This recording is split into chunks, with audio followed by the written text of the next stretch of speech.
Hello students, good morning.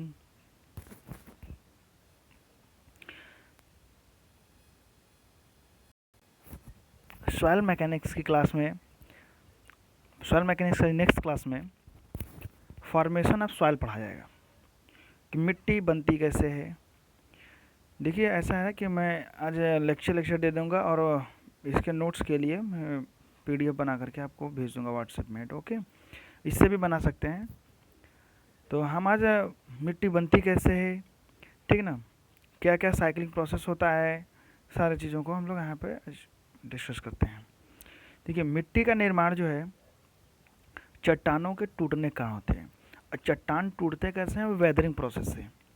Weathering process में आता है जैसे ठंडी, गर्मी, बरसात, ठीक है ना, हवाओं का चलना, बाढ़ का आना, इन सब से जो इरोजन हो करके चट्टानों का बारीक में टूट जाना, बारीक बारीक में, छोटे छोटे में टूट जाना मृदा बनने का एक कारण बनता है, ठीक है ना, जिसे हम लोग हिंदी में अपक्षय बोलते हैं।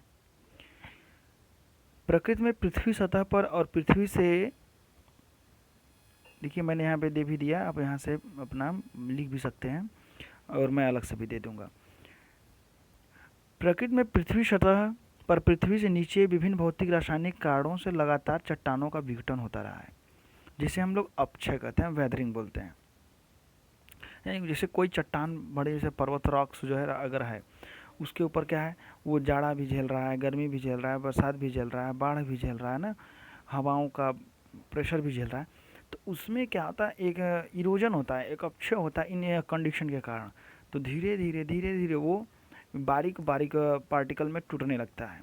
अब टूट टूट करके वहीं क्या करने लगता है, और इसमें क्या आते हैं, ह्यूमस आता है कि ह्यूमस, HUMUS, ह्यूमस। ये क्या होता है, पेड़ पौधों के अपशिष्ट, जानवरों के मर जाने के बाद की जो बॉडी के अपशिष्ट, ये सब अपशिष्ट से मिलकर एक मटेरियल बनता है जिसको हम लोग ह्यूमस बोलते हैं, जो मिट्टी के फर्टिलिटी में बहुत उपयोगी होता है। तो इस ह्यूमस से मिलकर वेदरिंग प्रोसेस से मिट्टी बनती है, ठीक ना। जैसे प्रकृति में चट्टानों का बनना, टूटना, टूटी हुई चट्टानों का स्थानांतरण, पुनः चट्टानों का बनना अविराम गति से चलता रहता है। अब वही होता है कि जो चट्टानें टूटी हैं, वो टूटने के बाद हो सकता है मिट्टी पार्टिकल मिट्टी बन जाए, हो सकता है एक जगह गेट टुगेदर इकट्ठा होती जाएगी, गैदर्ड होती गई और फिर से वहाँ पे चट्टान बना ली। तो ये होता रहता है, फिर वो टूटेंगी, फिर चट्टान बनेगा, फिर टूटेंगी, फिर मिट्टी बनेगा, ऐसे चलता रहेगा। चट्टानों के टूटने से मृदा बनना एवं मृदा से पुनः चट्टानों के बनने को हम लोग क्या बोलते हैं, जियोलॉजिकल साइकिल बोलते हैं, ठीक है। जियोलॉजिकल साइकिल में क्या, चट्टानों का टूटना, फिर टूटे हुए पार्टिकल से पुनः चट्टान बन जाना, यानी टूटे हुए चट्टानों से मिट्टी बनना, फिर मिट्टी से फिर चट्टान बन जाना, क्या कहता है, जियोलॉजिकल साइकिल। जियोलॉजिकल साइकिल को देखिए यहाँ दर्शाया गया है। जियोलॉजिकल साइकिल में 3 फेज होते हैं। 3 फेज में देखो, पहले क्या, इरोजन, फिर उसके बाद क्या है, transportation and deposition and upheaval. इसमें क्या है, पहले इरोजन होगा, चट्टानों का पहले क्या होगा, चट्टानें टूटेंगी, अपक्षय होगा बारीक पार्टिकल में।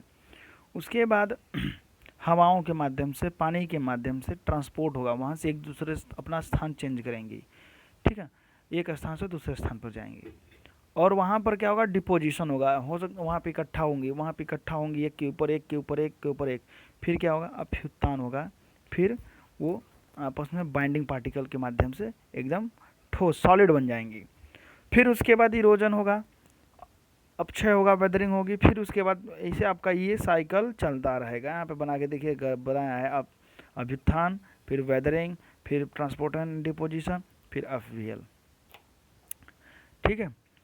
तो यहाँ से अब इरोजन के बारे में जब हम पढ़ेंगे, तो इरोजन में क्या हमने बताया है कि चट्टानों का प्रकृति द्वारा अपक्षय मौसम, वायु, पानी, पेड़ पौधों आदि भौतिक एवं रासायनिक प्रक्रियाओं द्वारा होता है। नरम चट्टानों पर भौतिक कारक का अधिक प्रभाव पड़ता है तथा कठोर पर कम। जैसे नरम चट्टानें हों तो जल्दी में उनमें इरोजन होगा, जब कठोर चट्टानें होंगी तो उनमें कम इरोजन होगा। अब देखिए इनमें भौतिक कारण, फिजिकल एजेंट्स क्या क्या हैं जो वेदरिंग के लिए रिस्पॉन्सिबल होते हैं, फिजिकल अफेक्ट या फिजिकल एजेंट क्या क्या हैं जो वेदरिंग के लिए क्या एजेंट का काम करते हैं। देखिए खनिजों का अलग अलग प्रसार गुणांक, जो मिनरल्स हमारे चट्टानों में मिले होते हैं, चट्टानें भी तो बनती हैं तो हमारे मिनरल्स से मिलके बनी होती हैं, किसी में सिलिका होता है, किसी में कैल्शियम, किसी में पोटेशियम, सब या तो हो सकता है कि रेशियो प्रोपोर्शनल में हो, एक फिक्स प्रोपोर्शन में हो, या हो सकता है किसी में ज़्यादा किसी में कम हो। तो उन्हीं चीज़ का फ़ायदा होता है इसमें, किसमें, इरोजन में। फ़ायदा इसलिए होता है कोई बाइंडिंग पार्टिकल, कोई एक मटेरियल है, मिनरल्स है जिसका बाइंडिंग प्रॉपर्टी कम है, बाइंडिंग बांधने, एक दूसरे के बांधने की क्षमता क्या कम है, तो उस पर ज़्यादा वेदरिंग का इफेक्ट पड़ेगा। ठीक है, तब चट्टानों में विभिन्न प्रकार के खनिज उपस्थित होते हैं। इन खनिजों का प्रसार गुणांक, कोफिशिएंट ऑफ एक्सपेंशन भी अलग अलग होता है। मौसम परिवर्तन होने पर तथा दिन में विभिन्न समय पर वातावरण का ताप बढ़ने व घटने पर खनिजों के असमान प्रकार के कारण चट्टानें चटक कर टूट जाती हैं। ठीक है, प्रसार गुणांक का मतलब होता है फैलने का कोफिशिएंट, फैलती हैं। जैसे कोई भी चीज़ों को हम लोग क्या करते हैं, गर्म करते हैं तो उनमें फैलने का गुण होता है, वो फैलती हैं, एक्सपेंड होती हैं। तो चट्टानों में भी ऐसे ऐसे मटेरियल हैं जो गर्म होने पर क्या होते हैं, एक्सपेंड होते हैं, और ठंडा होने पर सिकुड़ते हैं। तो दिन भर के मौसम में सूर्य के टेम्परेचर में उतार चढ़ाव आता ही है, उस समय वहाँ से हो जाएगा। फिर मौसम के अनुसार आपका गर्मी, जाड़ा, बरसात के अनुसार उनका हो जाएगा चेंजेस। अब एक आता है एक्सफोलिनेशन। एक्सफोलिनेशन में आता है अपपरण। देखिए यहाँ पे आपका दिया है, यहाँ से भी समझिए। एक्सफोलिनेशन में क्या है, अपपरण, चट्टानों की बाहरी सतह जो वातावरण के संपर्क में रहती है। ठीक है ना, चट्टानों की बाहरी सतह जो वातावरण के संपर्क में रहती है, उस पर अंदर की सतहों की अपेक्षा वातावरण के ताप परिवर्तन का अधिक व शीघ्र प्रभाव पड़ता है। भाई जो डायरेक्ट कांटेक्ट में रहेगा उस पर ज़्यादा इफेक्ट आएगा, टेम्परेचर का, ह्यूमिडिटी का, एयर प्रेशर का, सारी चीज़ों का। तो क्या है, बाहरी चट्टानें क्या होंगी, जब इन टेम्परेचर का इफेक्ट पड़ेगा तो वो एक्सपेंड करेंगी, और जबकि अंदर की सतहें क्या होंगी, वो कम एक्सपेंड करेंगी। ठीक है, जैसे बाहर के दो लेयर हैं, बाहर का एक्सपेंड करने की कोशिश करेगा, अंदर वाली लेयर नहीं एक्सपेंड करने की कोशिश करेगी, क्योंकि उस पर टेम्परेचर का इफेक्ट नहीं पड़ा। तो दोनों में एक तरह से अपोजिट फोर्स लगेगा, वो फैलना चाहेगा, एक सिकुड़ना चाहेगा, वो फैलना चाहेगा, सिकुड़ना चाहेगा। तो इनके बीच में जो ये फोर्स लगेगा उसको हम लोग बोलते हैं एक्सफोलिनेशन। ठीक है, तो एक्सफोलिनेशन के कारण जल्दी आपका इरोजन होगा। फिर उसके बाद है चट्टानों के रंध्र, पोर्स में जल का जमना व पिघलना। क्या होता है कि चट्टानों के बीच में, कोई चट्टानें होती हैं जो एकदम फिक्स होती है, एकदम उनके बीच में एयर होगा ना वाटर होगा, लेकिन कुछ चट्टानें होंगी जिनके बीच में पोर्स होते हैं, छिद्र हो जाते हैं, गैप हो जाता है, तो उनमें बरसात के समय या जाड़े के समय उसमें पानी भर जाता है। अब पानी भरा जब, तो टेम्परेचर जब बढ़ेगा तो पानी भी गर्म होने पर एक्सपेंड होता है। जब एक्सपेंड होगा तो उसे बाहर निकलने के लिए उसको बहुत ज़्यादा स्पेस की ज़रूरत पड़ेगी, तो वो चट्टानों को चटकाने का काम करेंगे, चट्टानों वहाँ से पिघलेंगे। या फिर पानी अगर रहेगा भी ठंडी के मौसम में फ्रीज होगा, फ्रीज होने का मतलब जमेगा, बर्फ़ जमेगा तो भी वो क्या करेगा, उसकी आयतन में वृद्धि होगी, तो दबाव पड़ने से चट्टानें चटक जाती हैं, टूट जाती हैं। पेड़ पौधों की वृद्धि के कारण भी, ठीक ना, जैसे आसपास छोटे छोटे पेड़ होते हैं, बड़े होने पर उनकी जड़ें जो होती हैं वो बढ़ती जाती हैं, मोटी होती जाती हैं, जिससे चट्टानों में भेदने का भी काम कर देती हैं, तो उससे टूटने का वो बन जाता है। वायु, जल तथा बर्फ की अपघर्षण क्रिया। वायु में सदैव छोटे छोटे मृदा कण रहते हैं। जब वायु चट्टानों के संपर्क में आती है तो अपघर्षण के कारण चट्टानों की सतह से कण अलग होते रहते हैं। ठीक है, घर्षण के कारण चट्टानों की सतह से कण अलग होते हैं। यह क्रिया बहते हुए जल से भी होती है। हिमखंडों के खिसकने से भी अपघर्षण के कारण चट्टानों के कण अलग हो जाते हैं। यानी डायरेक्ट कांटेक्ट की वजह से, हवा से, पानी से, बर्फ की फिसलन से, घर्षण क्रिया से क्या होती है, चट्टानों के पार्टिकल वन बाय वन क्या अलग होते जाएंगे। ये तो रहा फिजिकल। अब बात आती है केमिकल इफेक्ट की। ठीक है, केमिकल इफेक्ट, ये तो फिजिकल क्या है, हमारे पास जो एजेंट हमें दिखाई दे रहे हैं, हमारे फिजिकली वो चीज़ दिख रही है। अब केमिकली में क्या है, चट्टानों का अपक्षय रासायनिक कारकों के कारण मुख्य रूप से निम्न कारणों से होता है। इसमें वायुमंडल में उपस्थित गैसें, अम्ल की वाष्प, जल वाष्प आदि सहायक होते हैं। जैसे देखिए, एक है आपका मेन है ऑक्सीकरण, ऑक्सीडेशन। लौह युक्त चट्टानों का अपक्षय मुख्य रूप से ऑक्सीकरण के कारण ही होता है, जिसमें आयरन होते हैं। जिन चट्टानों में आयरन की मात्रा ज़्यादा होती है उसमें क्या होता है, ऑक्सीकरण से ज़्यादा होता है। नेक्स्ट है जलायोजन, हाइड्रेशन। इसमें चट्टानों के खनिजों में उपस्थित संरचनात्मक जल, स्ट्रक्चरल वाटर, चट्टानों से मिलकर उसका अपक्षय करता है और उसमें मृदा खनिज कणों में बदल देता है, जिसमें सूक्ष्म कणों वाली मृदाएं बनती हैं। अब जैसे इसमें मिट्टियों के चट्टानों के बीच में उनका एक खुद का अपना स्ट्रक्चर वाटर होता है, ठीक है। वो जो चट्टानों के पार्टिकल से मिलकर उसका इरोजन करता है, ठीक है, फिर मृदा उसे फिर क्या करता है, मृदा कणों में चेंज कर देता है। कार्बोनेशन, कार्बोजनीकरण में क्या है, कार्बन डाइऑक्साइड जल से मिलकर कार्बोनिक अम्ल बनाता है।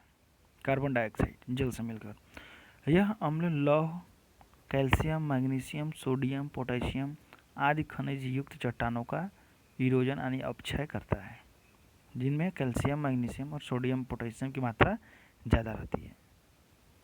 ये तो हमारा पहला था क्या करना, वेदरिंग का प्रोसेस। वेदरिंग के बाद आता है ट्रांसपोर्टेशन एंड डिपोजिशन। देखिए, अपक्षरण वेदरिंग के बाद चट्टानों के टुकड़ों का ट्रांसफ़र निम्न के कारण होगा। कैसे, जल के कारण, हिमखंडों ग्लेशियर के कारण, वायु के कारण और ग्रेविटी के कारण। जल में क्या है, जल अपक्षय से बने विभिन्न आकार के चट्टानों के टुकड़ों को एक स्थान से दूसरे स्थान तक ले जाने वाला एक शक्तिशाली माध्यम है। जल में क्या है, छोटे बड़े कोई भी पार्टिकल हो सभी को ये ट्रांसफ़र कर ले जाएगा, क्योंकि जल में इतना तेज फोर्स होता है या जल में इतनी शक्ति होती है कि छोटे बड़े सभी चट्टानों को वापस ले जाएगा, ट्रांसपोर्ट करेगा। और उसमें खास बात ये कि और भी है कि उसमें कई पार्टिकल एक साथ जाएंगे, छोटे बड़े, तो आपस में वो टकराएंगे, घर्षण होते हुए जाएंगे, तो और छोटे छोटे टुकड़ों में टूट जाएंगे, ठीक ना, और छोटे छोटे टुकड़ों में टूट जाएंगे। और जब धीरे धीरे पानी का बहाव कम होता जाएगा तब ये टुकड़े तली में बैठते जाएंगे, यानी नीचे बैठ जाएंगे और वहाँ पर बैठते बैठते जमते जमते जम जाएंगे, ठीक ना, डिपॉजिट भी हो जाते हैं। इससे जैसे हमारे पास एलोवियल सॉइल है, एलोवियल सॉइल जो है इसी का एक एग्जाम्पल है, ठीक है। अब आता है ग्लेशियर। ग्लेशियर बड़े बड़े हिमखंड जब खिसकते हैं तो अपने साथ मृदा कणों को भी ले जाते हैं। ये हिमखंड पानी के साथ बहते हुए काफ़ी दूर तक निकल जाते हैं, ठीक है। हिम नदी उड़ कहलाते हैं, जो उससे ट्रांसपोर्ट होकर डिपॉजिट होते हैं, उसे हम लोग हिम नदी उड़ कहते हैं।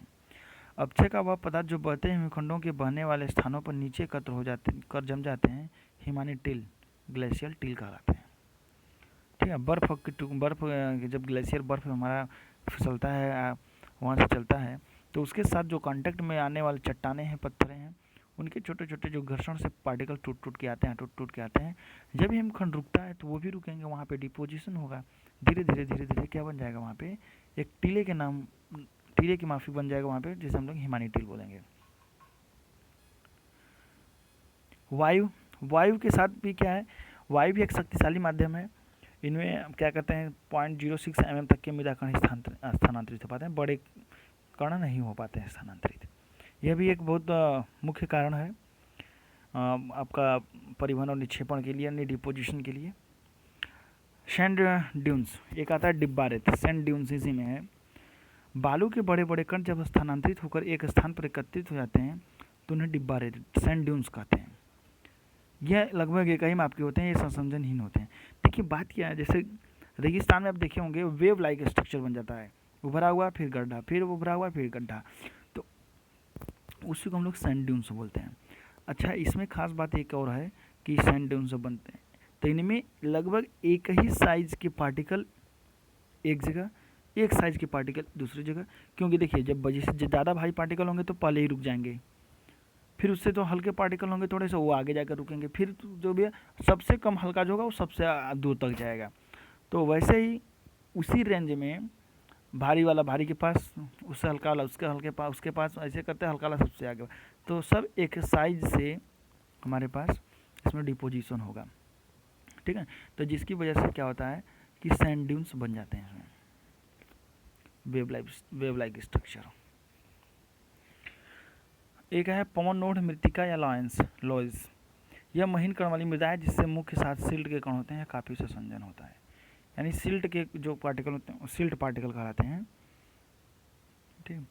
फिर ग्रेविटी है। ग्रेविटी का कारण क्या है? ग्रेविटी का मतलब है कि ऊपर से अपने आप सरक के नीचे आ जाना, फिसल के नीचे आ जाना, ये ड्यू टू ग्रेविटी होगा। ट्रांसपोर्टेशन, चट्टानों के विघटन के बाद पहाड़ों के ढालों पर ये चट्टानों के टुकड़े लुढ़कते हुए काफ़ी दूर तक निकल जाते हैं।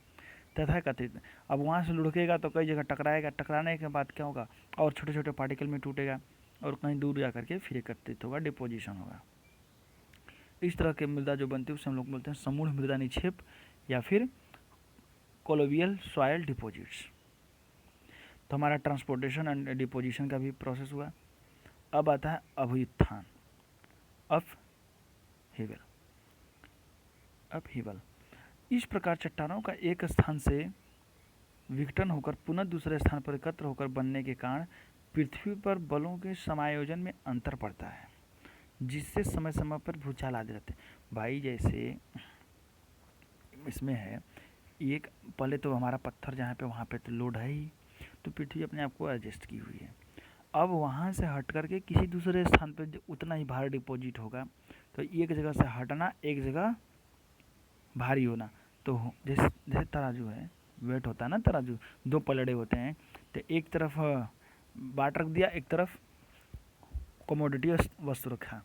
अगर वस्तु में हमने एक ही अधिक मात्रा रखते गए तो क्या होता है, फिर उन दोनों का लेवल ऊपर नीचे होता है ना, ऊपर नीचे होता। तो वहीं जैसे भी अर्थ के साथ भी तो होगा।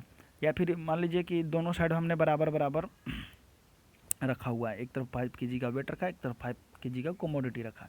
फिर क्या किया हमने, एक जगह से 3 kg उठा करके दूसरे साइड में डाल दिया, तो फिर दोनों में क्या होगा, लेवल बिगड़ जाएगा, तुरंत ऊपर नीचे होने लगेगा। तो वैसे ही अर्थ पे भी एक जगह से पहाड़ के पत्थर टूट टूट करके दूसरी जगह जब डिपॉजिट होते हैं तो एक जगह भार कम होता है, एक जगह ज़्यादा होता है। तो इसी बलों के समायोजन में ना अंतर पड़ता है, जिससे समय समय पर क्या होता है, भूचाल भूकंप आ जाते रहते हैं। इनके कारण पुनः ये बनी चट्टानें टूटती। अब ये भूचाल आएगा तो फिर जो बनी चट्टानें हैं या फिर जो पहले से भी चट्टानें हैं वो फिर टूटती हैं, और प्रकृति में यह भूवैज्ञानिक चक्र चलता रहता है, जिसके कारण चट्टानें टूटती हैं, मृदा बनती है, स्थानांतरित होती है, पुनः चट्टानें बनती हैं। ठीक है, तो ये हमारा रहा चट्टानों की मिट्टी के बनने और टूटने का कारण।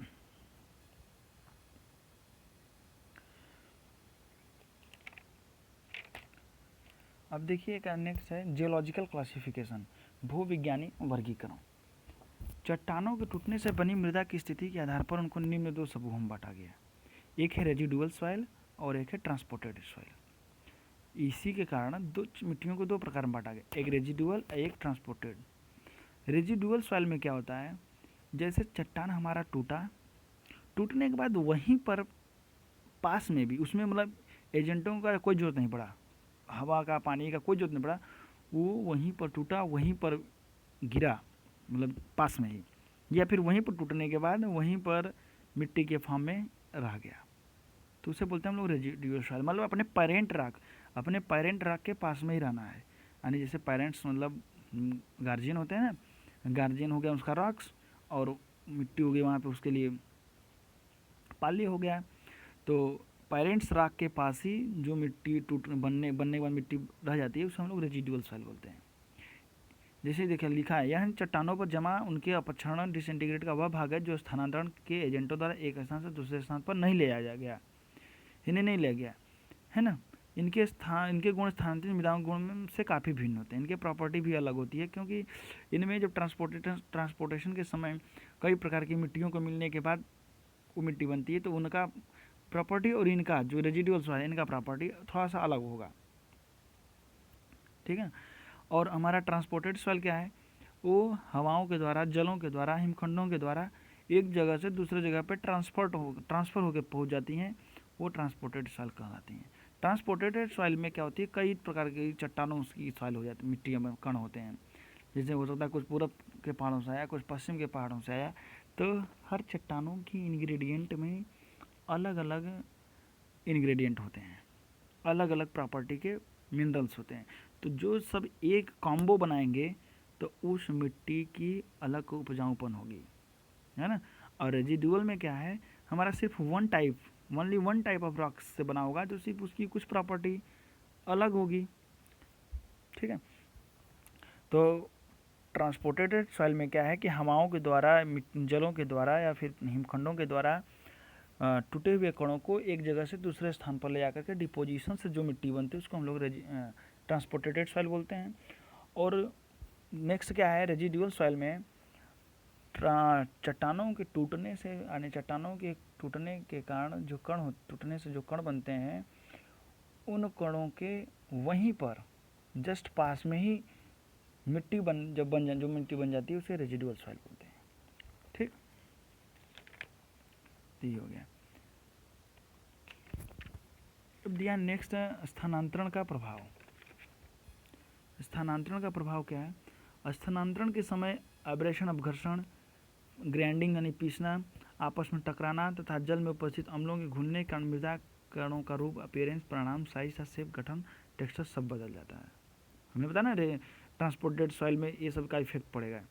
अलग अलग साइज के कण अलग अलग दूरी तक जा पाते हैं तथा कम दूरी तथा हल्के कण अधिक दूरी तक स्थानांतरित करते हैं। भारी कण कम दूरी तक जाएंगे और अधिक हल्के कण अधिक दूरी तक जाएंगे। मेन था ये फर्स्ट वाला स्थानांतरण का प्रभाव। भाई स्थानांतरण जब यहाँ ट्रांसफ़र होगा तो कई जगह से आएंगे, कई कण आएंगे, किसी का कण का साइज अलग होगा, किसी का शेप अलग होगा, मिनरल्स अलग होंगे, आपस में वो टकराते भी जाएंगे, घर्षण होता हुआ जाएगा तो उनका साइज भी फिर चेंज होगा, तो अलग अलग इफेक्ट पड़ेगा। तो जो ट्रांसपोर्टेड सॉइल होती है वो बेस्ट होती है रेजिडुअल सॉइल की अपेक्षा। तो ठीक है, इस क्लास में अभी तक यहीं तक। नेक्स्ट मृदा का वर्गीकरण नेक्स्ट वीडियो में बनाया जाएगा। ओके, धन्यवाद, थैंक यू।